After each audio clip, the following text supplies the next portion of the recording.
Bonsoir à tous, bienvenue une fois de plus sur le plateau Equinox Soir, votre décryptage quotidien de l'actualité de lundi à vendredi entre 19h et 21h. Paula Tangandi, ministre de l'administration territoriale, demande dans deux correspondances aux directeurs généraux de deux opérateurs de téléphonie mobile de procéder sans tarder à la clôture des comptes Mobile Money et Orange Money ainsi qu'au gel des fonds de l'association, je le cite, illégale dénommée Survie Cameroun Survival Initiative, en vue de la collecte de l'épargne publique prétendument destinée à la lutte contre le Covid-19 sans l'autorisation préalable du MINAT.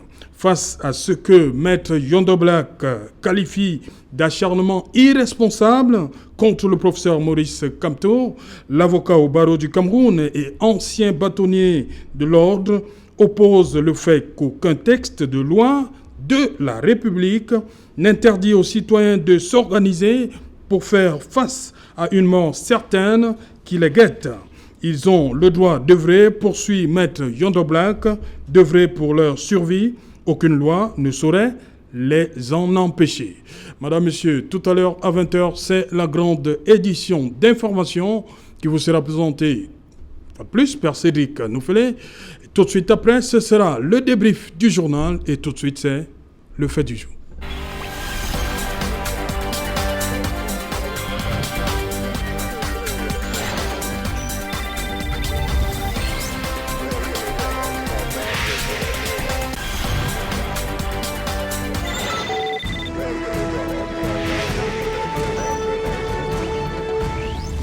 Opération Survie Cameroun Survival Initiative, le MINAT veut geler les comptes. Pour en parler, nous sommes à Douala avec, sur le plateau, Maître Roland Diévou. Bonsoir Maître. Bonsoir Monsieur Otou, bonsoir aux millions de téléspectateurs d'Equinox TV. Et je suis heureux de vous retrouver à l'occasion de votre rentrée, Monsieur Otou, même si vous avez été déjà là en début de semaine hier. Voilà, merci. Nous attendons le représentant du RDPC, il faut rappeler, c'est un secret polichinelle, Maître Roland Diévou, c'est le MRC et les alliés. Voilà, exactement, c'est le MRC et les alliés, parce qu'il faut toujours rappeler que la résistance au Cameroun aujourd'hui est le fait, non pas seulement du mouvement pour la renaissance du Cameroun, qui est certes la locomotive centrale, mais aussi de ses alliés que sont le mouvement Agir, conduit par le conseiller Christian Penda Ekoka. Il y a d'autres acteurs de la société civile qui se reconnaissent dans ce mouvement de la résistance. Je veux parler d'une association comme les Enfants de la Révolution, du rappeur bien connu, j'ai nommé le général Valsero. Donc c'est cette coalition-là qui, depuis le 7 octobre, et même un peu avant, conduit la résistance pacifique pour l'avènement d'un Cameroun nouveau, d'un Cameroun de liberté pour la renaissance nationale. Voilà, c'est compris, Maître Roland Diévou du mouvement pour la renaissance du Cameroun et les alliés sur ce plateau. Nous attendons encore le représentant du RDPC en la personne de Maître Julius Achou. Nous allons donc dire bonjour également à Axel Ebé qui nous attend du côté de Yaoundé. Bonsoir Axel.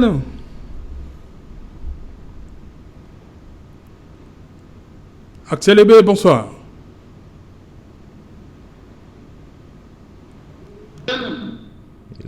Bonsoir Serge Alain, j'espère que vous m'entendez bien. Oui, parfait. Alors, je dis bonsoir à votre invité de ce soir. Oui. Pendant que le deuxième arrive, et évidemment bonsoir à tous vos téléspectateurs. Voilà, Axel Ebé du PCRN, Parti camerounais pour la réconciliation nationale. Pour planter le décor, la thèse, il faut qu'il défende son projet. La thèse, c'est vous qui allez... Est-ce que vous avez l'impression, Maître Roland Diévou, qu'il y a une espèce d'acharnement face à ces multiples correspondances? C'est deux correspondances de trop aux directeurs généraux MTN et Orange? Mais Monsieur Otou, vous voyez comme moi que l'acharnement brille de mille feux de la part d'un ministre qui a probablement décidé de se charger d'un portefeuille en particulier qui est peut-être désormais le portefeuille de gérer le MRC, peut-être. Parce qu'on ne comprend pas que nous puissions être dans une situation comme celle que traverse le Cameroun et d'autres pays dans le monde, fait de cette crise sanitaire, cette pandémie, cette épidémie qui nous frappe, et qu'un ministre de la République, en plus par ailleurs chargé de la protection civile, s'illustre davantage par des actes qu'on ne comprend pas vraiment, qu'on ne peut pas vraiment comprendre, en tout cas du point de vue de la rationalité.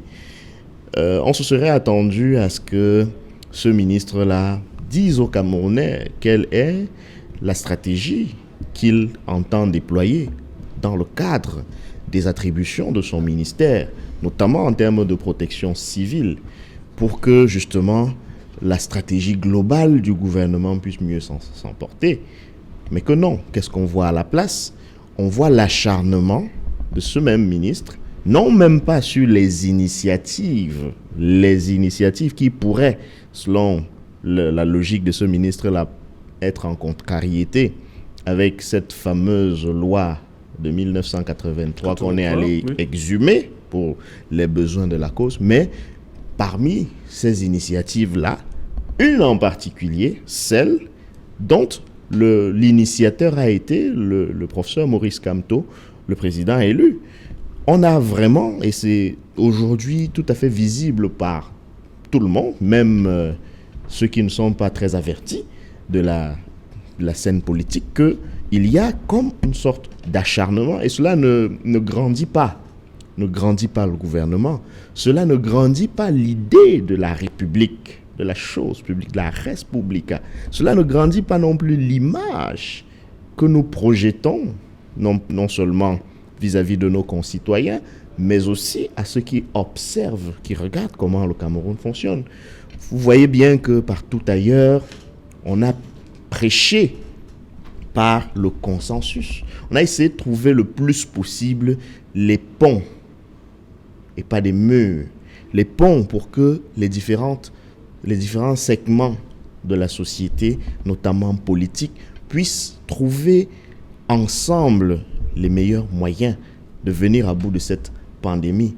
Mais au Cameroun, on observe par contre qu'il y a un ministre en particulier qui retrouve son latin et retrouve sa plume presque exclusivement lorsqu'il faut s'acharner, lorsqu'il faut attaquer, lorsqu'il faut jeter comme ça à la vindicte populaire les initiatives qui sont soit menées par le professeur Maurice Kamto, soit par le MRC ou à leur initiative. Cela est quelque peu préoccupant. Et avant de peut-être rentrer dans une discussion de ces derniers faits d'actualité de ce ministre-là, on aurait vraiment aimé s'en passer. Il faut quand même dire que sur le plan moral, ça devrait interpeller l'essentiel d'entre nous. Avant de revenir dans les discussions qui peuvent être d'ordre juridique, la posture morale devrait pouvoir être quand même questionnée, surtout lorsqu'il s'agit de la posture d'un responsable public. Je ne sais pas si le mot ministre a changé de définition entre-temps, mais je crois savoir que le mot ministre veut dire serviteur. Et ce sont nos confrères, nos compatriotes anglophones ou d'expression anglaise qui traduit souvent mieux cette idée de civil servant, c'est-à-dire celui qui est au service du public. Et donc, si le ministre qui est un serviteur se retrouve à se comporter d'une manière acharnée, alors qu'on ne verra pas vraiment dans sa démarche acharnée la recherche du bien-être commun, on se demande de qui est-ce qu'il est finalement le serviteur. Est-ce qu'il est le serviteur de son propre ego? Est-ce qu'il est le serviteur de son propre orgueil? Est-ce qu'il est le serviteur de son propre pouvoir, entre guillemets? Peut-être qu'il s'est enivré de ce pouvoir-là à la fin. De toutes les manières, je crois qu'il a cessé d'être un ministre pour être peut-être à la place du tyran, un tyran. Parce qu'on ne comprend pas qu'effectivement, il y ait autant autant de débauche d'énergie pour quelque chose qui finalement ne recherche que le bien, l'intérêt de nos concitoyens. Axel Ebé, depuis Yaoundé, est-ce qu'il y a aussi eu une de vos élus, Nouran Fotsing, qui s'est jeté dans une autre opération, on va le dire comme ça, toujours pour collecter des fonds en vue de venir en aide aux populations par rapport à cette pandémie. Mais on n'entend pas beaucoup parler du marteau du ministre de ce côté-là. Qu'est-ce qui s'est passé? Elle s'est conformée?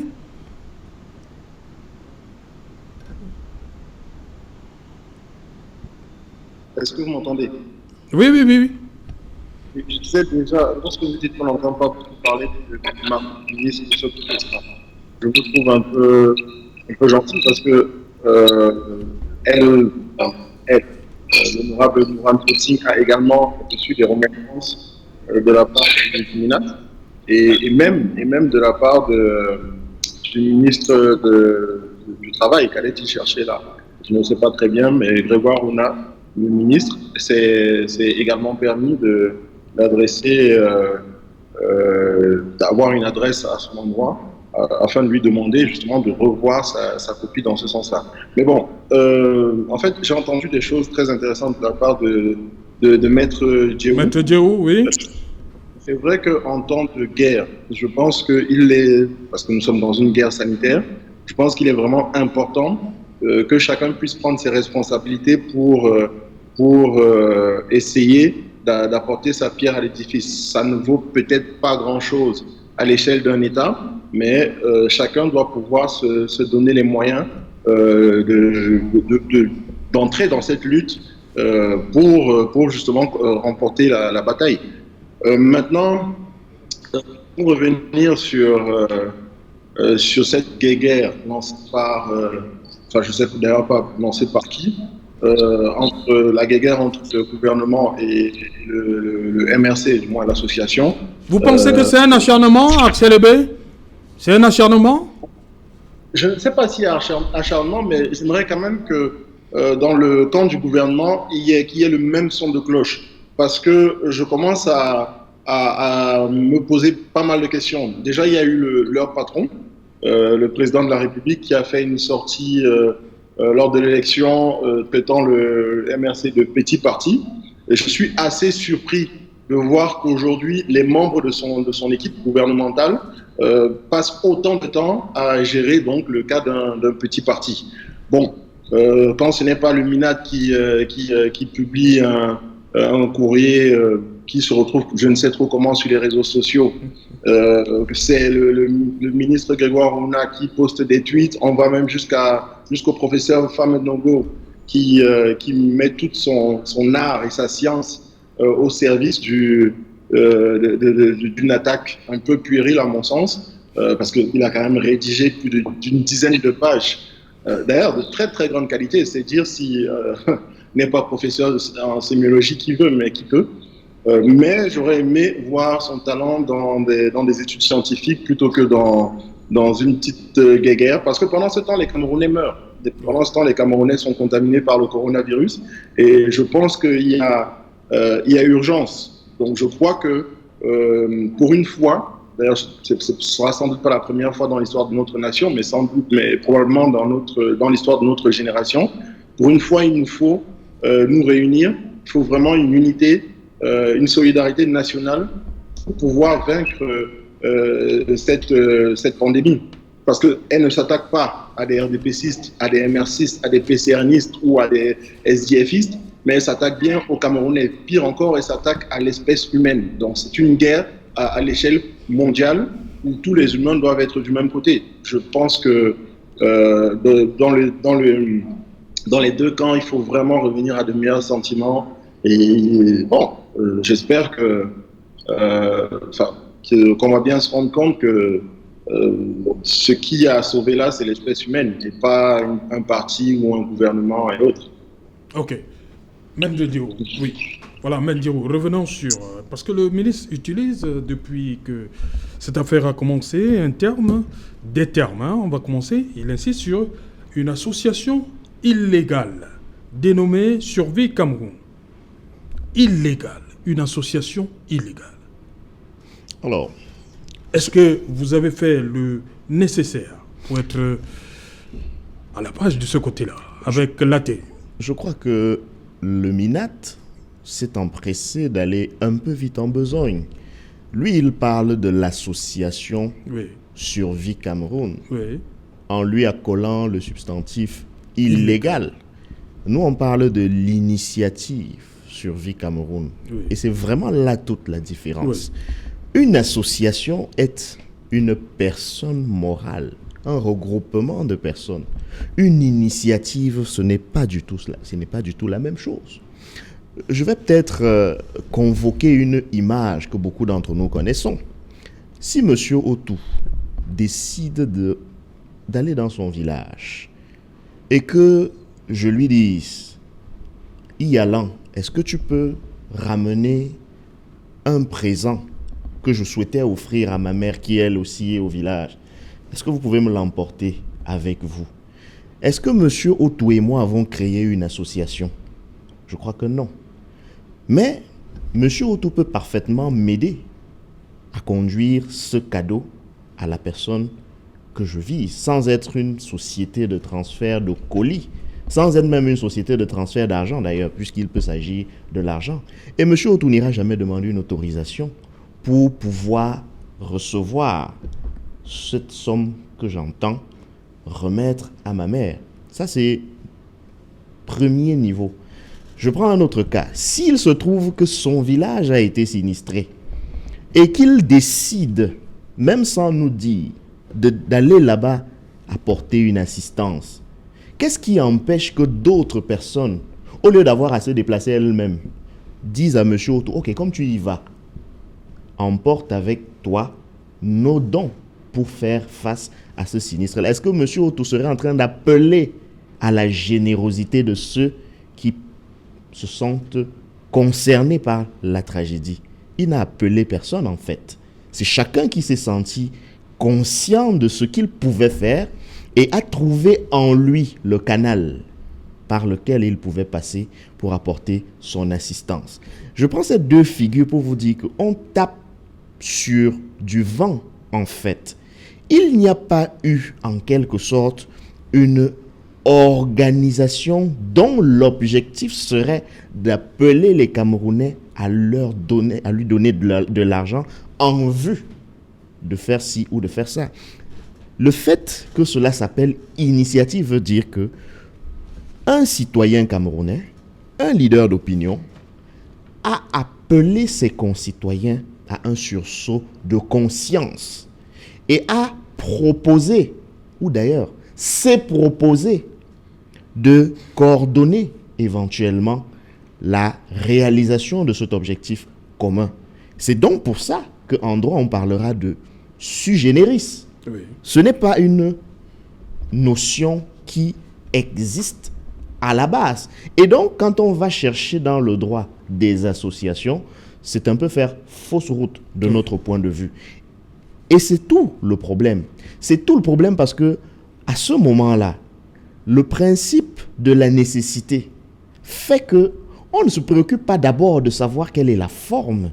On ne se préoccupe pas d'abord de savoir si c'est une association déclarée avec récépissé. Non. Monsieur Otou ne va pas commencer par se dire, est-ce que je suis une entreprise ou une association qui peut recevoir des dons pour aller les remettre au village? Il dit, ok, j'ai de la place dans mon véhicule.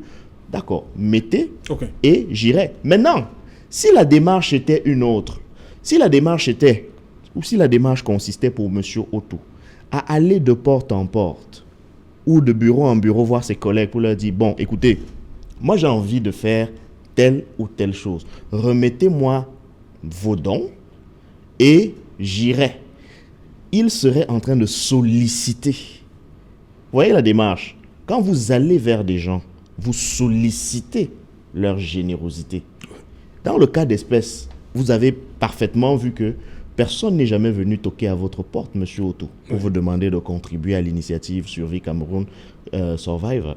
Non, c'est chacun qui se dit, ok, bon, je pense que je peux apporter 1000 francs.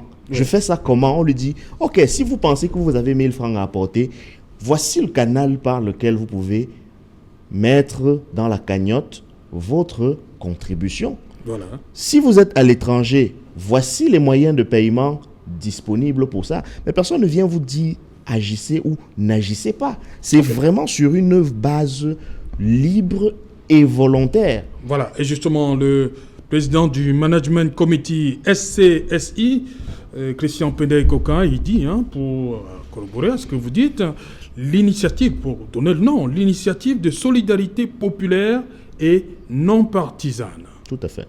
Le ministre lui parle d'association illégale. C'est pour ça que je vous dis que le ministre sait seul de quoi il parle. Mais là, en plus, il ne fait pas seulement cette première erreur. Il fait une deuxième erreur. Parce que supposons maintenant qu'il s'agissait d'une association illégale. D'abord, je rappelle que le régime des associations au Cameroun, c'est la déclaration. Et la loi n'a jamais dit qu'une association non déclarée n'est pas une association. Oui. Ou en tout cas, pour sortir des débats trop techniques, disons que tant qu'une association n'a pas été déclarée, elle ne peut pas rester en justice. Donc, elle ne peut pas avoir juridiquement la personnalité, ou la personnalité légale, ou la personnalité juridique, ou la personnalité morale, pour être plus exact. Mais nous savons tous que dans nos chaumières fonctionnent des associations non déclarées. Les tontines, les regroupements communautaires, très souvent, la plupart du temps, sont des regroupements de type associatif, mais de type associatif informel, qui n'ont pas, généralement, de récépissé de déclaration. Tant que le besoin d'ester en justice et de revendiquer la qualité d'association ne se pose pas, techniquement, il n'y a pas de problème. Il peut s'avérer cependant que les membres se soupçonnent, par exemple, d'abus de confiance, ce qui serait le cas dans ce cas-là d'une infraction pénale. À partir de ce moment-là, elles n'iront pas rester en justice en tant qu'association. Elles poursuivront les auteurs éventuels de distraction de leurs fonds mis en commun au titre du droit pénal, de la responsabilité pénale, notamment pour abus de confiance. C'est d'ailleurs pour ça que lorsque les associations ont des litiges, vous verrez le président et parfois le trésorier être poursuivis. Oui. Simplement parce que les membres de l'association, puisqu'elle était encore informelle, considèrent qu'ils ont donné leur argent à monsieur tel. Et donc, qui a pu loger cet argent-là, même dans son compte à lui. Okay. Dans un compte Orange Money, dans un compte MTN Mobile Money, dans un compte bancaire. Donc, venir maintenant dire, nous interdisons telle association, c'est comme la décision qu'a pris son prédécesseur au début de la crise anglophone, d'interdire le consortium. Le consortium, là aussi, n'a pas d'existence juridique en tant que tel. Donc, on a interdit quelque chose qui n'existe pas du point de vue légal. Donc, il faut bien rappeler que le ministre se trompe lorsqu'il parle d'association, même s'il ajoute illégal dessus. Il ne s'agit pas d'une association. Il s'agit d'une initiative. Voilà. Et l'initiative est, nous le précisons encore une fois, transpartisane. L'idée, c'était de dire, c'est certes un homme politique bien connu qui en a été à la base, mais il lance l'initiative en se démarquant des structures officielles connues comme étant celles d'un parti politique pour que justement cela puisse être transpartisan, pour bien souligner le fait que nous sommes dans le cadre d'une initiative humanitaire. Okay. Pas comme on a vu, je crois aujourd'hui même, une théâtralisation de dons prétendus du chef de l'État, où on voit des slogans du genre « du jamais vu ». C'est-à-dire que, et je crois que c'est le même ministre d'ailleurs de l'administration territoriale qui est à la manœuvre dans les images que j'ai pu voir sur les réseaux sociaux avant d'entrer dans votre studio. Il semble que c'est la répartition ou c'est le démarrage solennel, le lancement solennel de la répartition du supposé don. Je dis du supposé don parce que, vous savez, du supposé don de M. Biya aux différents arrondissements. Là, on voit bien qu'il ne s'agit pas d'une opération transpartisane, puisque tout est fait pour faire un culte d'ailleurs de la personnalité à celui qui aurait fait ce don-là, alors qu'en même temps, à côté, l'initiative du gouvernement n'a pas encore montré ses premiers pas. Ok. Axel Aimé. Oui, Axel Aimé, il y a l'initiative de solidarité populaire non partisane du MRC et des alliés. Survie Cameroun, Survival Initiative. Il y a l'initiative de l'élu Nouran Fotsing. À côté, bien avant cela, il y a le fonds spécial de solidarité. Est-ce que pour certains, vous ne venez pas faire concurrence, c'est le mot, au fonds spécial du chef de l'État? Bon, déjà, je tiens à rappeler qu'il y a également l'initiative du camarade Olivier Atimbo, du PCRN, qui est candidat dans le Dos, et à la mairie à Télim, et qui est toujours en cours. D'ailleurs, toutes les initiatives sont toujours en cours. Bon, alors, je pense qu'on ne doit pas parler de concurrence dans un moment comme celui-ci. Je crois juste qu'il doit y avoir effectivement des initiatives, des levées de fonds, des associations qui se lèvent, que ce soit des associations ou des initiatives qui se lèvent pour pouvoir contrecarrer le fléau de la meilleure des manières possibles. Alors c'est vrai, je peux comprendre que le gouvernement essaye de prendre cela en charge, parce que c'est quand même une guerre assez sensible. Vous savez comment le coronavirus se transmet.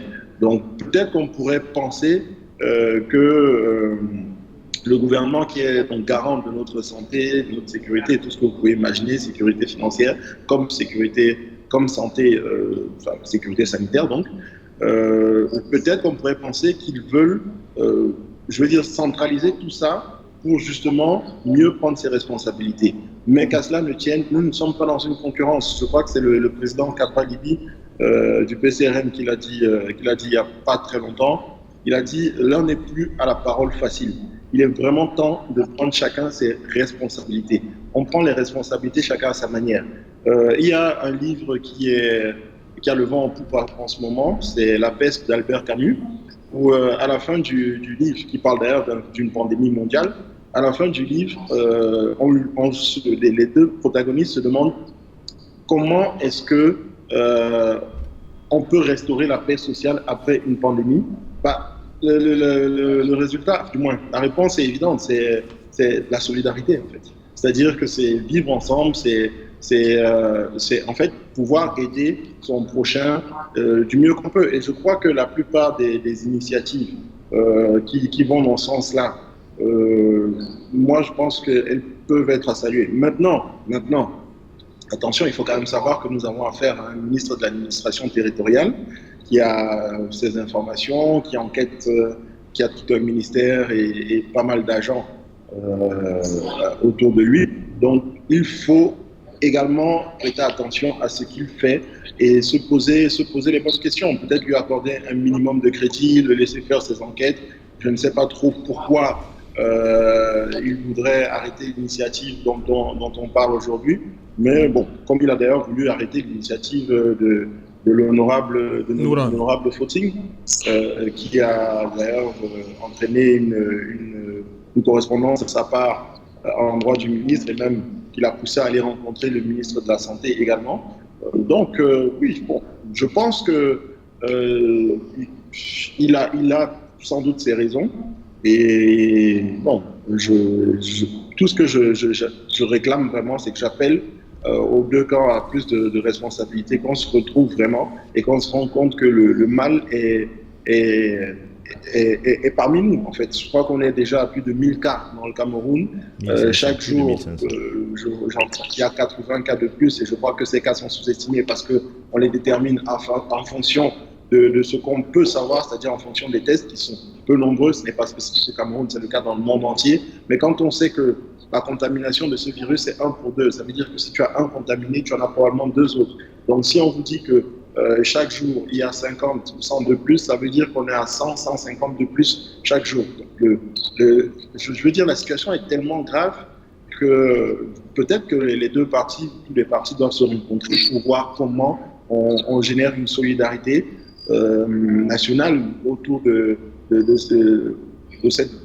moins contre ce virus. Parce que je pense que si on regarde les pays qui nous inspirent, ou du moins les pays qui sont autour de nous, qui sont un peu plus avancés que nous, quand on voit en France, on n'entend plus l'opposition parler ou critiquer le gouvernement, on n'entend pas le gouvernement critiquer l'opposition. Il faut vraiment une solidarité nationale en ce moment, parce que les morts, eux, ils sont bien réels. La maladie, elle est bien réelle.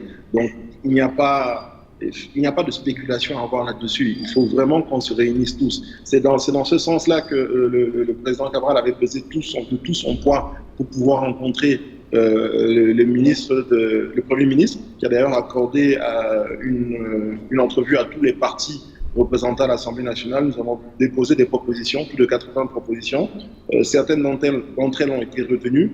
Les plus importantes ne sont pas encore à l'ordre du jour parce que ce sont des mesures d'accompagnement. Parce qu'il y a, j'espère qu'on va en parler, mais il y a une crise qui se profile, c'est-à-dire, je crois qu'on est déjà en plein dedans, une crise économique. Donc il faudra voir comment parer à tout ça plutôt que de rentrer dans des disputes puériles.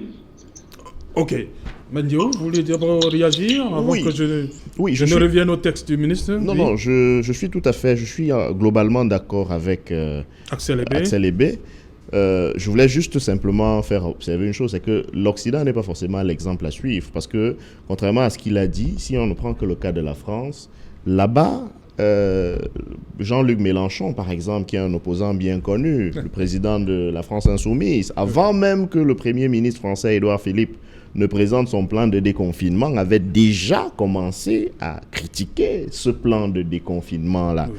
Donc, et quand je même dis à Madagascar, hein, l'opposant éternel. Tout à fait, l'ancien président. Tout à fait, l'ancien président. Il est contre la trouvaille. Oui. Ça me rappelle une... Il demande d'être prudent. Personne ne peut être d'ailleurs contre le principe de précaution, le principe de prudence. Oui. Donc, vous voyez, on est là dans le champ des idées et du débat public. Ça me rappelle une citation d'un Camerounais qui m'a intéressé cette semaine. Il s'appelle Yann Gouet. Il disait, dans le gouvernement, je ne le cite pas exactement, mais je vais paraphraser, dans le gouvernement, je dirais dans la gouvernance, le consensus, c'est la solution. Mais dans le débat d'idées et le débat public, ce consensus-là est plutôt le problème. Je vais m'essayer à peut-être une petite explication pour dire que lorsqu'on est en situation de gouvernement, lorsqu'on est un décideur, la meilleure manière de gouverner précisément, c'est de faire appel au consensus. Parce que justement, quand vous avez impliqué ceux pour qui vous prenez les décisions dans le processus, ils sont d'autant plus prêts à vous accompagner, à prêter leur concours à vos décisions parce qu'ils se sentent impliqués. Mais si on parle du débat d'idées, précisément, s'il n'y a pas la liberté de débattre, comment est-ce qu'on fait pour rechercher le meilleur tout le temps? Donc, le consensus doit être trouvé dans l'action. C'est donc au gouvernement de créer les conditions pour que son action puisse être une action la plus consensuelle possible. Mais le même gouvernement a intérêt, de mon point de vue, à garantir que les idées puissent s'exprimer, et même les idées divergentes. Parce que c'est parce que les idées s'expriment qu'on peut se rendre compte, à un moment donné, que peut-être on fait fausse route. Quand il y a consensus sur les idées, on se retrouve dans l'unanimisme. Et l'unanimisme n'est jamais bon. D'ailleurs, on ne peut pas parler de consensus lorsqu'il y a unanimisme, parce que finalement, on ne concilie que ce qui se ressemble. Or, ce serait finalement ne rien concilier. Donc, je veux dire que nous sommes dans une situation effectivement critique. Au niveau des initiatives et des actions, ce que nous reprochons au gouvernement, c'est de n'avoir pas justement créé les conditions du consensus, de la concertation. Et en plus de cela, ce gouvernement qui, à son habitude, ne supporte pas toujours la pensée contraire, s'acharne, en plus de ne pas être consensuel sur les actions, s'acharne à combattre les idées et les opinions qui peuvent lui apparaître comme des opinions contraires. Voilà. C'est d'autant plus visible qu'on est allé exhumer Il faut que je le rappelle aux téléspectateurs. Non, pourquoi exhumer? Exhumer parce que la fameuse loi 83. La fameuse loi sur l'appel à la générosité publique date quand même de 1983. Oui. Et nous savons bien qu'en 1983, au Cameroun, nous étions encore sous le régime du parti unique. Et donc, c'est Montesquieu qui parlait de l'esprit des lois. S'il y a un esprit à cette loi ou à ces lois d'avant l'ère des libertés de 1990, c'est bien l'esprit de la répression. C'est bien l'esprit, pas seulement de la répression, mais surtout de la pensée unique. Parce qu'on savait déjà qu'il y avait les lois sur la subversion, les lois qui restreignaient l'exercice des partis politiques pour finir par n'en autoriser qu'un seul, le parti unique. Ouais. On avait aussi une loi sur les associations qui ne permettait pas tout à fait la liberté d'association. Les syndicats ont connu les mêmes problèmes. Donc, vous voyez bien que le contexte était marqué précisément par la pensée unique et l'unanimisme. Et c'est donc une loi de cette époque-là qu'on est allé nous sortir, simplement parce que du point de vue du gouvernement, il faut qu'il y ait action unique, initiative unique, comme on aurait dit parti unique, pour essayer de torpiller toute autre initiative qui pourrait finalement, peut-être, et c'est peut-être là où on peut les comprendre, exposer à la face des concitoyens les insuffisances, et là je reste poli, les insuffisances de la stratégie gouvernementale. Pourtant, il gagnerait ce gouvernement plutôt à se corriger et non pas simplement à vouloir peindre les tombeaux en blanc. Ok. Axel Ebé, pour le Survie Cameroun et Survival Initiative, on va le dire comme ça, de motivation principale, il y a le silence du chef de l'État, et aussi et surtout le fait qu'ils évoquent la faiblesse des moyens annoncés par le gouvernement. Pour vous, au PCRN, c'est-à-dire vos élus qui ont décidé de jeter aussi dans ce genre d'initiative. Qu'est-ce qui a été à l'origine de la motivation? Déjà, si on veut parler du silence, de la non-intervention du président de la République, vous disait tantôt que dans le document qu'on a déposé au Premier ministère, nous avions 80 mesures et nous avons proposé 80 mesures et notamment on a eu 2-3 requêtes dont la demande, en fait, la requête d'une adresse à la nation du président de la République pour avoir au moins une mesure symbolique pour avoir la sensation que le chef est avec sa population. Donc, effectivement, ce silence nous inquiète, ou du moins nous déçoit un peu. Bon, maintenant, sur les motivations, je pense que les motivations sont évidentes. La pandémie est réelle, comme je le disais tantôt. Il ne s'agit pas d'un mauvais rêve.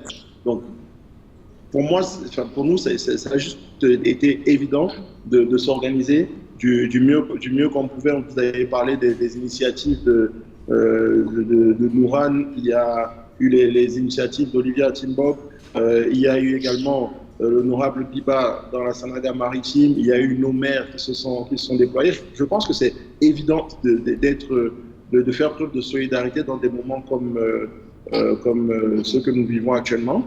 Et puis bien sûr, comme je le disais tantôt, il y a une crise économique qui se profile. Nous sommes déjà presque en plein dedans parce que ce coronavirus est venu nous trouver dans une crise du pétrole où, je tiens quand même à le préciser, il y a à peu près une semaine, nous nous sommes retrouvés dans une situation inédite pour notre génération où le baril du pétrole est passé en dessous de zéro. On a atteint les moins $40. Donc je pense que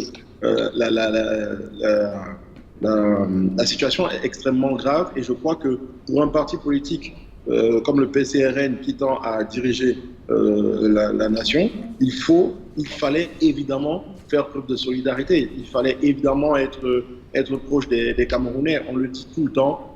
Pour nous, c'est l'humain au centre des priorités. Donc, ça tombe sous le sens. Il fallait juste avoir un comportement humain dans ce genre de situation. Ok. Maintenant... Oui, allez-y, Axel. Est-ce qu'on peut vraiment parler de faiblesse de l'État? en fait, Non, il parle de la n'en sais faiblesse rien. des moyens par rapport à l'enveloppe. Quand on regarde ce que les Pardon? voisins et les autres, ce qui se fait autour de nous, ils évoquent la faiblesse des moyens mis à leur disposition Je crois que je par l'ai rapport à perdu. ce Covid.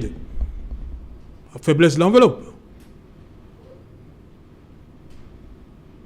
Je n'entends plus rien. Oui, on va revenir à Arcel. Revenons sur les termes utilisés par le ministre de l'Administration territoriale. Il parle de... je vais le lire, hein, le début. Il dit « J'ai l'honneur de vous demander de procéder sans tarder à la clôture du compte ouvert par l'association illégale dénommée Survie Cameroun Survival en vue de la collecte de l'épargne publique prétendument destinée à la lutte contre le Covid-19 sans l'autorisation préalable du MINAD. Prétendument destiné. Pourquoi ce voile de soupçon? Alors, Matin-Théo. Nous sommes dans la gouvernance du soupçon, justement. J'aime rappeler que nos camarades, nos alliés, nos leaders ont séjourné pendant plus de 9 mois en prison sur la base de soupçons de faits d'hostilité contre la patrie, de rébellion, etc. Non, nous sommes effectivement dans la politique du soupçon, mais j'aimerais quand même, puisqu'on colle quand même au contexte, dire que il y a dans la zone CEMAC des règles qui répriment précisément ce que monsieur le ministre veut viser ou voudrait viser quand il parle de prétendument destiné à la lutte contre le coronavirus. Ça sous-entend. Et quand on regarde quand on regarde l'agitation sur les réseaux sociaux, on se dit peut-être que ce sont des personnes à cette solde-là qui manipulent dans ce sens pour dire que peut-être que le MRC collecterait de l'argent pour financer une activité terroriste, etc. J'aimerais donc dire que dans l'espace CEMAC, il y a un corpus juridique destiné précisément à la lutte contre le blanchiment d'argent et le financement du terrorisme. C'est un règlement CEMAC du reste. Mais malheureusement pour monsieur le ministre, malheureusement pour lui, même dans ce cas-là, s'il y a soupçon de blanchiment d'argent et de financement du terrorisme, il ne revient pas au MINAT de faire ou de bloquer bloquer les comptes, non, clôturer les comptes ou geler les avoirs. Non, c'est l'établissement assujetti. Et les établissements assujettis tels qu'ils sont visés par les articles 6 et 7 de ce règlement COBAC là, sont les établissements de crédit, les banques ou les établissements de paiement. C'est aux établissements assujettis de faire ce qu'on appelle la déclaration de soupçon. Mais la déclaration de soupçon se fait à qui? Ce n'est pas au MINAT, c'est à l'ANIF, à l'Agence nationale d'investigation financière. Et c'est l'ANIF qui investigue. Ce n'est pas le MINAT. D'ailleurs, il y a une curiosité que j'aimerais partager avec vous, monsieur Otto. Regardez les ampliataires de la correspondance ou des deux correspondances de monsieur le MINFI, de monsieur le MINAT. Pardon. Il a choisi d'amplier sa correspondance au ministre d'État, ministre secrétaire général de la présidence de la République, au ministre d'État, ministre de la Justice, au secrétaire général des services du Premier ministre, au ministère de la Défense, je ne sais jamais pourquoi, au secrétaire d'État à la Défense, probablement en charge de la gendarmerie, à la délégation générale à la Sûreté nationale, à la délégation générale des renseignements extérieurs. Oui. À aucun moment, il n'a fait ampliation à ce qui est convenu d'appeler, selon le droit bancaire, l'autorité monétaire. C'est-à-dire la tutelle de tous ces établissements de paiement, qui est le ministre des Finances, précisément. Vous voyez, on est un peu dans une sorte d'amateurisme, et je ne comprends pas pourquoi on s'obstine à faire cet amateurisme-là. Donc, dans le cas même où il s'agirait de soupçons de blanchiment d'argent, je rappelle que ce sont des infractions pénales, et donc, en matière pénale, il n'y a pas de présomption de culpabilité. Vous ne pouvez pas simplement soupçonner les gens de vouloir financer le terrorisme alors qu'ils n'ont posé aucun acte dans ce sens-là. Si on avait surpris un conteneur de l'initiative Survie Cameroun, Cameroun Survivor, annoncé comme prétendument contenir des gels ou des masques, et qu'à l'intérieur on a des armes, à ce moment-là, évidemment, on est en droit de se poser la question de savoir est-ce qu'il ne s'agit pas là d'une activité dangereuse, susceptible de laisser peser des soupçons de terrorisme. Mais là, non. Et on n'est même pas encore à une phase comme celle-là, que monsieur le ministre a déjà des soupçons. Et même s'il avait donc ces soupçons, et même si ces soupçons étaient fondés, je rappelle dans les points de droit qui disent qu'il ne reviendra pas à lui, ministre de l'administration territoriale, mais à l'Agence nationale d'investigation financière d'instruire une enquête à ce sujet. Elle dispose, cette agence-là, d'un certain nombre de moyens, effectivement, qu'elle peut mettre en œuvre pour faire son travail. Et je crois savoir que si la NIF, jusqu'ici, ne s'est pas prononcée sur cette question, c'est bien parce qu'il ne lui a pas semblé que cela sortait de l'ordinaire. Oui. J'ajoute donc, et c'est une remarque que je veux faire, c'est que vous avez donc des investisseurs qui viennent dans votre pays et qui se lancent dans des activités comme celle-ci, d'ailleurs de forte technologie. Et vous devez subir, en tant qu'investisseur, la pression d'un membre du gouvernement qui s'avère être une pression peut-être illégale, peut-être une sorte d'abus de pouvoir. Vous pensez vraiment que c'est une manœuvre qui peut encourager les investisseurs à venir investir au Cameroun? Quand ils voient qu'au Cameroun, on peut recevoir un courrier du MINAT qui s'immisce dans une affaire bancaire, alors que vraiment, de presque tous les points de vue, il n'a rien à y voir. Et je rappelle que les dispositions qui régissent le droit bancaire au Cameroun sont issues pour l'essentiel de règlements CEMAC. Et donc, en vertu du principe que tous les juristes connaissent, celui de la hiérarchie des normes juridiques, même si ça devait concerner ces règles-là, elles sont supérieures. La hiérarchie des normes juridiques, ces règles-là sont supérieures, notamment à la loi de 90, sur les partis politiques, par exemple, ou même à celle de 83 qu'on a évoquée sur l'appel à la générosité publique pour dire qu'il faut se conformer que lorsqu'on s'adresse à des acteurs du secteur bancaire, suivant les prescriptions contenues dans la réglementation en la matière. Ok, Axel Ebé, rapidement en quelques secondes, on parlait de la faiblesse des moyens annoncés par le gouvernement, une des motivations de ceux qui sont à l'origine de l'initiative Cameroun Survival. Est-ce que c'est la même motivation pour vous, PCR? L'une des motivations, on va le dire.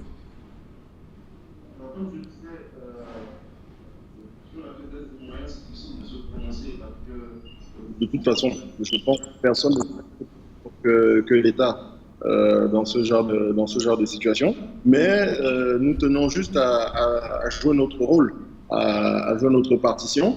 Et j'espère que on le fait du mieux qu'on peut. Du moins, j'espère qu'on a pu aider quelques personnes. Si que ce soit l'initiative de Mme Nouran, ou l'initiative de M. Atimbok, ou l'initiative de l'honorable Pipa ou de l'honorable... Ok, on va revenir à Axel Ebé après le journal, parce qu'il est déjà là, Cédric Mouffelé. Bonsoir Cédric. Bonsoir, ce soir. Bonsoir Serge Alain, bonsoir à vos invités. Ce soir, nous ferons le point sur l'aménagement des nouveaux sites censés accueillir les patients du Covid-19. Vous vous en souvenez, au début du mois d'avril 2020, le gouvernement avait annoncé la réquisition des bâtiments et stades pour renforcer sa riposte contre la pandémie du Covid-19. 3 semaines plus tard, aucun nouveau site n'est prêt à Yaoundé pour accueillir les malades. Pourtant, le nombre de cas se multiplie. Qu'est-ce qui explique ces lenteurs dans l'aménagement de ces infrastructures? Le ministre de la Santé publique s'exprime au cœur du journal de 20h. Nous évoquerons également le casse-tête lié à l'inhumation des corps dans la région de l'Ouest, au moment où de nombreuses familles peinent à être encadrées après que l'un des leurs est décédé des suites du Covid-19. Autorités administratives se mobilisent dans la région de l'Ouest pour tenter de surveiller l'arrivée de toutes les différents corps qui arrivent dans la région de l'Ouest afin de savoir si oui ou non il s'agit d'une personne décédée des suites du Covid-19. Et à Douala, une enquête signée Equinox Télévision s'intéresse à cette gestion catastrophique des corps à la suite du décès d'un patient atteint du Covid-19, gestion critiquée par les experts et les familles qui se plaignent d'être abandonnées à leur triste sort. Elle s'exprime dans le journal de 20h. Et nous irons en Côte d'Ivoire où la justice a condamné Guillaume Soro à 20 ans de prison ferme, 4 milliards de francs CFA d'amende. Comment réagit l'ancien président de l'Assemblée nationale, l'ancien Premier ministre et candidat déclaré à l'élection présidentielle en Côte d'Ivoire? Vous l'écouterez dans le journal de 20h. Serge Alain. Voilà, madame, monsieur, c'est donc la fin de cette première partie Equinox Soir. On se retrouve après le 20h de Cédric Nouffelé pour Equinox Soir. Deuxième partie, ce sera bien évidemment le temps du débrief.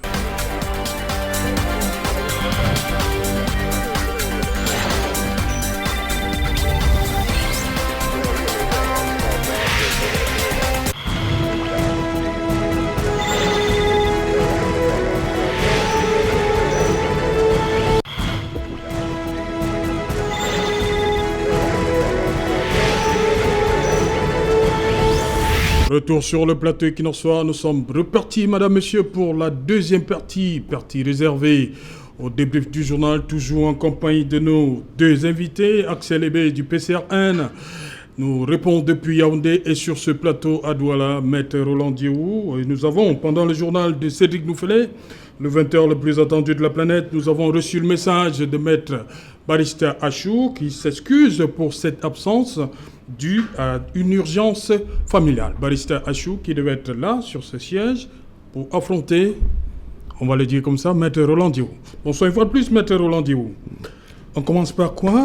On fait un tour aux finances? Ça commence à faire beaucoup là. Trop de fonctionnaires, c'est compliqué là. Bon. Les emplois fictifs au Cameroun, c'est un serpent de mer. Ça fait plusieurs années qu'on dit combattre ce fléau. On a eu des CJPS à n'en plus finir, etc. Et c'est toujours la même. Moi, j'aurais aimé plutôt revenir sur l'actualité du fameux don. Vous comprenez pourquoi j'étais... Oui, j'ai listé, on va revenir. C'est un des points, on va évoquer. Je voulais qu'on commence par là. Bon, si vous avez fini, je peux... Bien sûr. Quand on reviendra, je pourrais m'exprimer sur le don. Parce que, comme je l'ai dit sur la question des emplois fictifs, je dois dire que c'est une réalité bien connue au Cameroun, contre laquelle on n'a pas encore véritablement trouvé... Qu'est-ce qui fait véritable problème, Maître Diou? Ah, mais écoutez... À mon avis, à mon humble avis, je crois qu'il y a plusieurs types de problèmes. Le premier type de problème la première catégorie de problèmes qu'on peut avoir, c'est l'organisation de la fonction publique elle-même. Oui. Vous savez qu'au Cameroun, on a cette technique-là qui consiste à dire qu'on suit le dossier. On n'a pas encore compris qu'on peut faire un saut technologique dans la manière de gérer les carrières. Donc c'est encore plutôt un peu manuel. Ça permet effectivement qu'il y ait beaucoup de tripatouillage. Si on avait choisi d'avoir une... Vous voyez, il y a des multinationales qui ont un effectif comparable à ce que la fonction publique camerounaise peut gérer. Mais qui savent maîtriser leurs effectifs. Je parle là de multinationales. Donc, Vous voyez que maîtriser ces effectifs, c'est possible.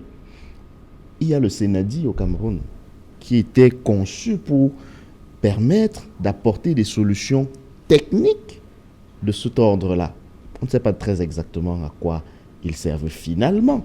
Donc, vous voyez bien que de ce premier point de vue-là, il y a problème. Deuxièmement, et là, on est encore une fois au Cameroun, et vous savez que le Cameroun, c'est le Cameroun. Il y a très souvent des complicités, parfois haut placées, qui fait que on sait qu'il y a des emplois fictifs. D'ailleurs, parfois, quand ces emplois fictifs-là émargent, on ne peut pas toujours jurer que les complicités en haut lieu n'en profitent pas.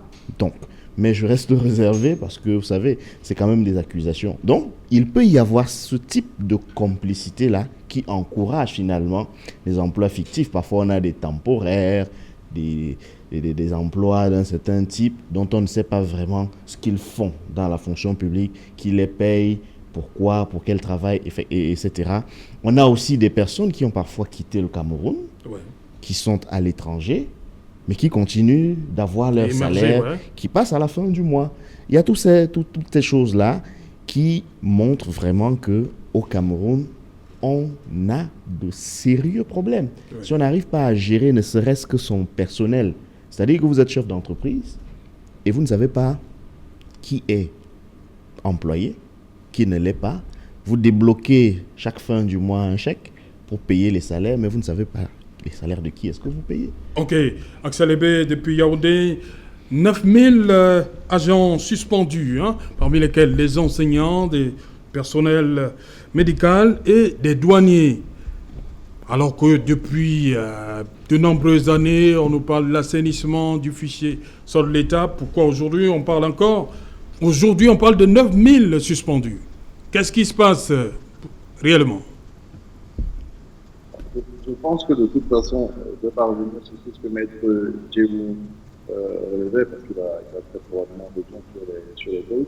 Mais je pense que le problème ne sera jamais résolu tant qu'on n'ira pas vers la numérisation complète et la digitalisation donc, de notre administration. Parce que pour ceux qui ont l'habitude d'aller dans les administrations, dans nos administrations, on se retrouve souvent dans des endroits où il y a des piles de papier à gauche, à droite, et je sais de quoi je parle. J'ai constitué un dossier afin d'être candidat aux dernières élections. Donc j'ai passé beaucoup de temps dans les administrations. Quand on me dit quand j'arrive à Yaoundé 3 et qu'on me dit qu'on a perdu des actes de naissance d'avant 1980 par exemple, je pense que forcément notre administration va souffrir de toute cette tare tant qu'on n'ira pas vers la digitalisation et la numérisation complète de notre administration.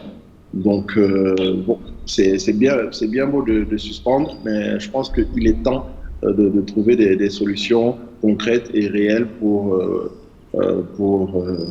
notre État, du moins pour notre administration. Et la solution, c'est le digital.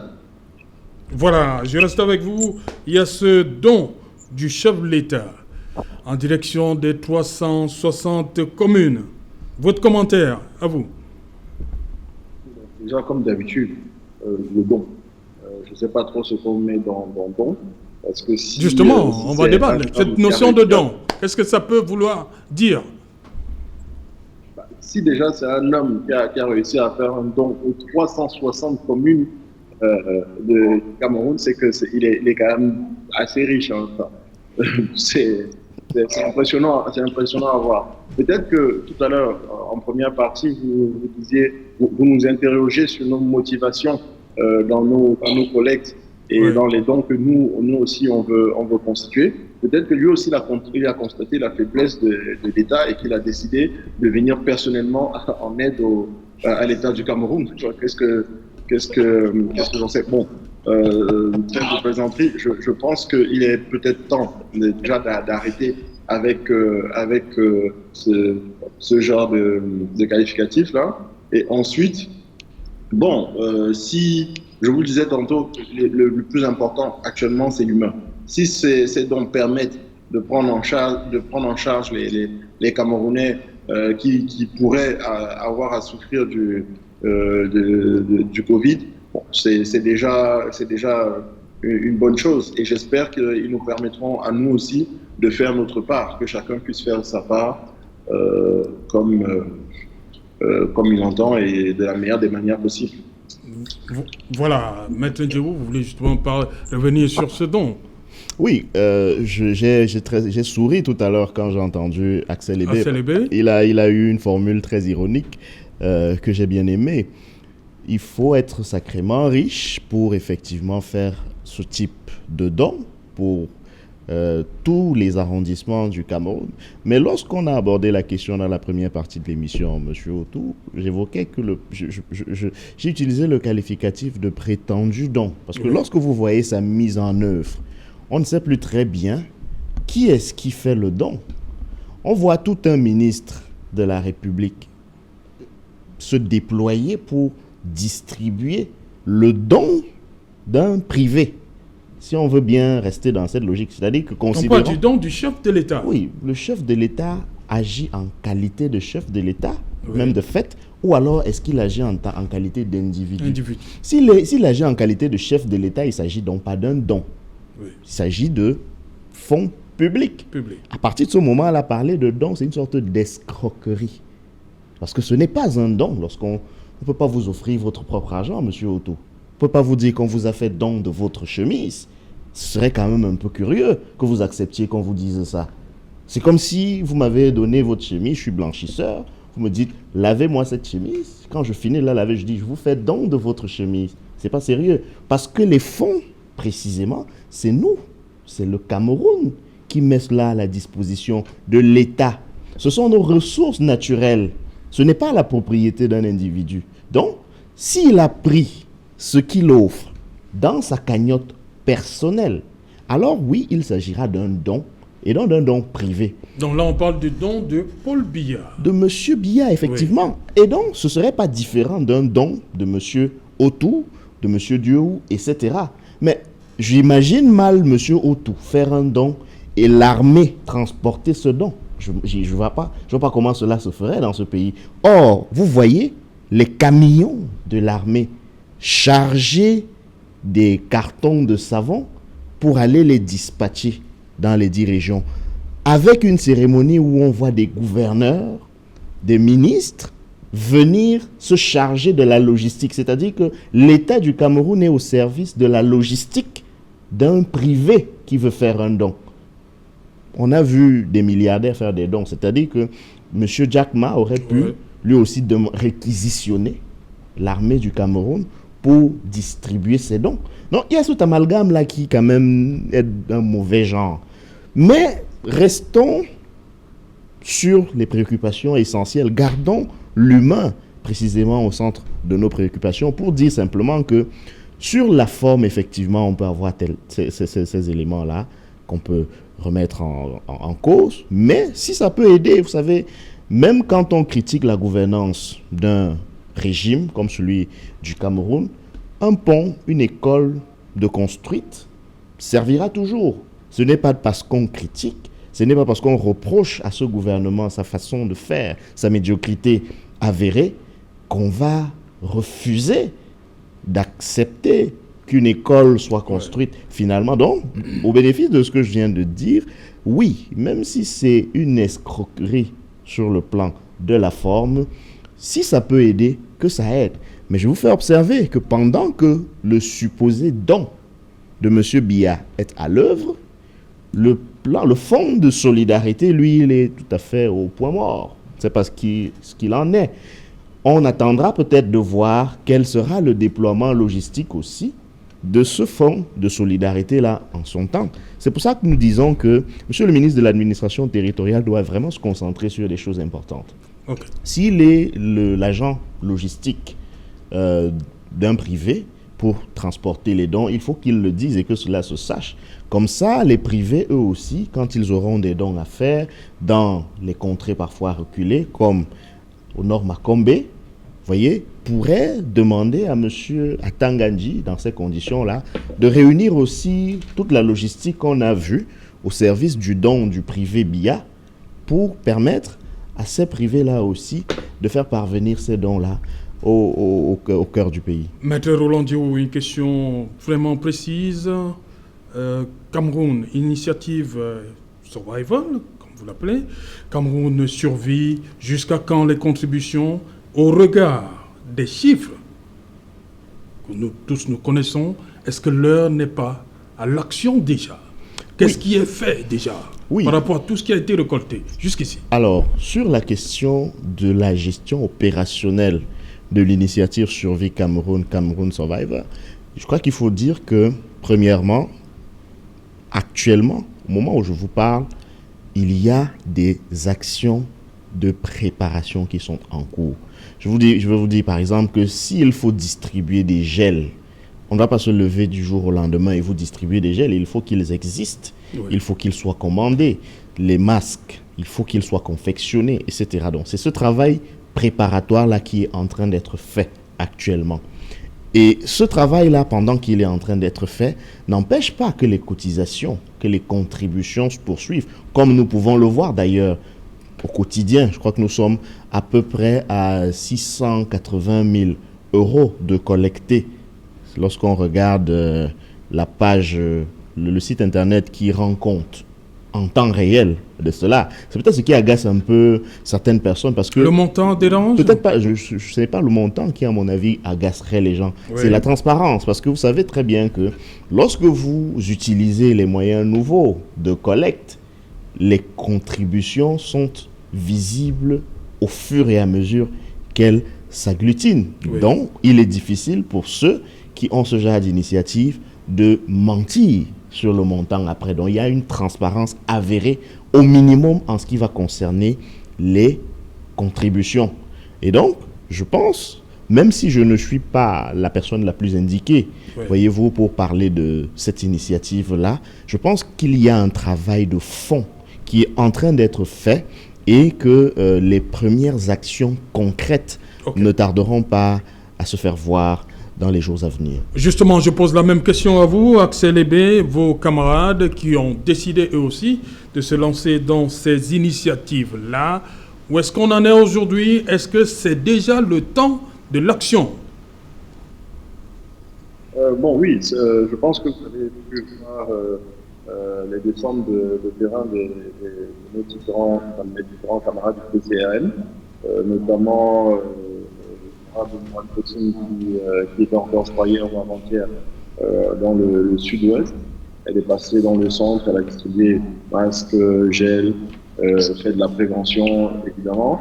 Il y a également les équipes du camarade Olivier Timbok qui ont fait l'ouest, le littoral et le centre également pour installer des bonbonnes, pour pouvoir se laver les mains, distribuer des masques, des gels et autres. Il y a l'honorable Biba qui se déploie dans la Sanaga maritime, l'honorable ici qui était à l'est et dans la Meufou Famba, et puis il y a l'honorable Ndip qui est dans l'Union et qui est... Bref, on essaye de se mouvoir du mieux qu'on peut. Je sais qu'il y a le camarade Ahmad Toukou Gandhi qui fait aussi des actions dans le maillot de Sanaga.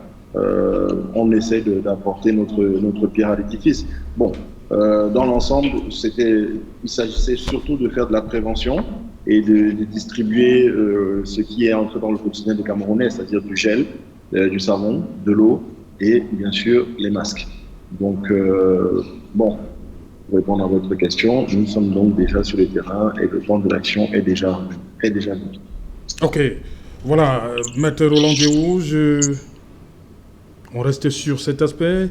Il y a le troisième point qu'évoque le ministre Paul Atangandji. Il dit, contrairement, selon la loi numéro 90/056 du 19 décembre 1990, relative aux partis politiques, article 10, il est formellement interdit à un parti politique de recevoir des fonds de l'extérieur.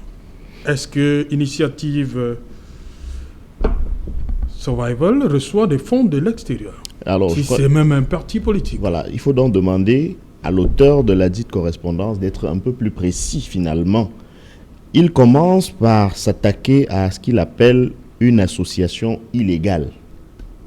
Premier moment. Pour dans la suite, rappeler qu'il est formellement interdit à un parti politique de recevoir des dons, des fonds de l'extérieur. Ça ressemble à du hors-sujet. Vous ne pouvez pas condamner l'association. Dans Cameroun Survie, le ministre voit le MRC. Vous savez qu'il peut voir beaucoup de choses dans cette initiative. Ce ministre voit beaucoup de choses que nous-mêmes ne voyons pas, parce qu'il y voit des dessins dont lui seul connaît la finalité. Donc, mais sur la question purement juridique, alors je crois que ceux du RDPC en particulier seraient très mal placés de donner une leçon sur l'origine des fonds que peut avoir un parti politique. Parce que, et ma mémoire peut me jouer des tours, si c'est le cas, je m'en excuse d'avance, quand même, le rapport financier du congrès, du dernier congrès du RDPC, de 2011, me semble-t-il, je peux me tromper encore une fois, annonçait qu'il y a eu un appui dans les caisses de ce parti-là, d'un ami, d'un invité à ce congrès qui était le Parti communiste chinois. Et donc, si cet appui était effectivement financier, on peut se retrouver en train justement de violer cette disposition que monsieur le ministre invoque lorsqu'il s'agit du MRC. Donc, on est très mal placé, mais ça c'est pour aller même très loin, parce que je ne crois pas savoir que monsieur le ministre a la preuve que soit le MRC, soit l'initiative ont reçu dans leur compte Orange Money et MTN Mobile Money des fonds de l'extérieur. Ce qu'il ne vous dit pas en plus, c'est que la loi qu'il vise sur les partis politiques dit par ailleurs que les partis politiques reçoivent toutes sortes de dons et de legs de leurs membres. Il n'y a pas de précision quant à savoir si ces membres-là sont au Cameroun ou ailleurs. Il suffit que ce soit leurs membres. Donc, il ne peut pas se contenter de dire, comme il l'a dit, en tout cas, il ne peut pas se contenter de rappeler une partie d'une disposition parce que ça l'arrange. Le texte dans son entièreté règle les modalités de financement des partis politiques. Et donc, dans ces modalités-là, il y a qu'un parti politique reçoit des financements, par exemple à travers des cotisations de ses membres. Et vous n'allez pas empêcher à un parti politique de demander à ses membres de lui apporter un concours. Cela n'est pas objectivement acceptable. Cela n'est même pas raisonnable. Okay. Et donc, si on va de ce point de vue-là pour demander en plus la clôture de compte, je poursuis dans l'analyse de tout à l'heure. Finalement, monsieur le ministre demande la clôture. Du point de vue du droit, est-ce que c'est possible? Voilà. Du point de vue du droit, MTN et Orange peuvent-ils clôturer ça? Première précision, de quel compte donc sollicite-t-il la clôture? Est-ce qu'il sollicite la clôture de sa fameuse prétendue association illégale? Ou alors est-ce qu'il sollicite la clôture du compte du MRC? C'est une question qu'il faut poser à l'auteur de cette correspondance. S'il dit qu'il s'agit des comptes du MRC, alors est-ce qu'il peut demander, maintenant je réponds à votre question, la clôture du compte du MRC? Alors, encore une fois, nous sommes en plein dans le droit bancaire. Oui. Et M. le Minat n'a rien à y voir. Il a des pouvoirs. Peut-être que si en disant cela comme ça, il va se sentir heureux. Oui, il a des pouvoirs sur les partis politiques. Il a les pouvoirs sur les associations. Cela est vrai. Mais il n'a pas les pouvoirs. Il n'a pas de pouvoir sur les comptes de ceux-ci. Non. Il peut interdire même un parti politique. On avait interdit l'UPC à une époque dans ce pays. Il a le pouvoir d'interdire un parti politique. Il a le pouvoir de dissoudre un parti politique. Il a le pouvoir de dissoudre une association. Il a tous ces pouvoirs-là. Maintenant, quand il veut s'attaquer à un compte bancaire, il y a que cela ne relève pas de sa compétence. Ok, on va sortir rapidement avec Axel Ebé, Guillaume Kikbafori Soro, condamné à 20 ans de prison. Comment vous voyez tout ça? C'est pour le mettre hors jeu par rapport à la présidentielle qui a annoncé. Bon, alors déjà, je ne connais pas le fond du dossier. Je me garderai bien de me prononcer là-dessus, parce que je vais cacher franchement, je n'ai pas pris la peine de me documenter là-dessus. Et pour être tout à fait honnête, j'ai d'ailleurs découvert l'information en suivant votre journal télévisé. Franchement, je ne prendrai pas le risque de me prononcer là-dessus. Ok, merci Axel Ebé d'avoir été avec nous tout au long de cette émission. Bonne soirée à vous, à Yaoundé. Bonne soirée. Voilà, sur cette question, pour vous, qu'est-ce que ça peut vouloir dire, 20 ans de prison? Ah bon, comme mon copanéliste, je dois être prudent puisque nous n'avons pas accès aux éléments du dossier. Mais s'il faut faire une analyse distante de nature politique, il est quand même clair que quelques éléments nous apparaissent comme étant des éléments d'une bataille entre des camps qui s'affrontent en Côte d'Ivoire pour le contrôle du pouvoir. D'ailleurs, dans un contexte où une élection présidentielle qui s'annonce très disputée, parce que justement, il y a un renouvellement qui s'envisage dans les candidatures qui sont annoncées. Donc, sans se prononcer dans le fond du dossier, quand même des éléments permettent d'observer qu'il peut s'agir d'une tentative de neutralisation d'un adversaire politique. Je termine simplement avec une précision. Récemment, lorsque M. Guillaume Soro a fait l'objet d'un mandat d'arrêt international, il a pu saisir la Cour africaine des droits de l'homme et des peuples, qui a rapidement d'ailleurs, de notre point de vue, rendu une décision qui ordonnait la suspension de cette mesure par l'État de Côte d'Ivoire. La précision que je veux faire, c'est que nous sommes là dans un cas où la Côte d'Ivoire, comme une dizaine d'autres pays en Afrique, ont ratifié un protocole annexe au statut de la Charte africaine des droits de l'homme et des peuples, permettant aux ressortissants de leur pays de saisir directement la Cour. Donc, ce protocole témoigne de ce que ces pays-là sont un peu plus soucieux du respect des droits de l'homme de leurs nationaux. Ce qui n'est pas le cas du Cameroun, qui n'a pas jusqu'ici encore ratifié ce protocole-là, ce qui oblige par exemple les Camerounais, lorsqu'ils veulent voir leur affaire portée devant les mécanismes judiciaires de l'Union africaine, de saisir d'abord la Commission africaine des droits de l'homme et des peuples, qui elle seule seulement, in fine, pourra, si elle juge opportun, renvoyer la cause devant la Cour africaine des droits de l'homme et des peuples. Merci, Maître Roland Diouf, d'avoir une fois de plus accepté notre invitation. C'est toujours un plaisir et c'est avec joie que j'accepte de venir. Voilà, merci aussi à Axel Ebé du PCRN qui est avec nous depuis Yaoundé, la capitale. Merci, madame, monsieur, de nous avoir une fois de plus accordé votre confiance. 2h, 19h, 21h. Bonsoir, la diaspora de Belgique.